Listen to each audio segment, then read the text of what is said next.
In our modeling real life problem, it tells us that we filled bags with about 15 ounces of homemade dog treats. The acceptable percent error when filling the bag is 5%.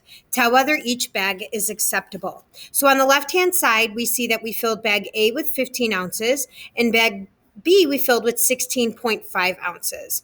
So to find out if either one or both or neither are acceptable, we have to find the percent of error. So we're going to click over to our camera, and I've already written down our formula for percent of error, and it's the amount of error divided by the actual amount or over the actual amount. So for bag A,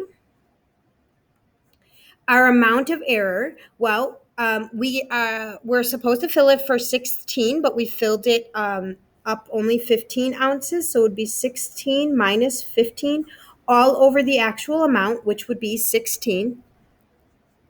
So I have 1 over 16. And when I turn that into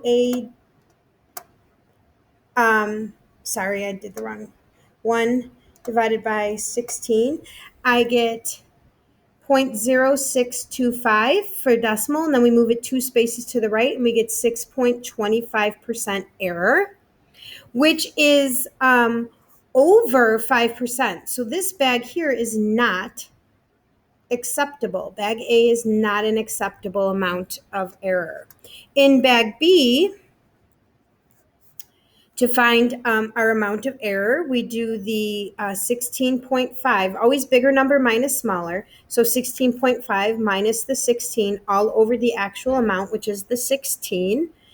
And when I do 16.5 minus 16, we get 0.5 all over 16. So we got to turn that into a decimal and then a percent divided by 16. And we get 0.03125. When I turn that into a percent, I move it 2 spaces to the right, and I get 3.125%, which is below the 5% of error. So bag B is acceptable.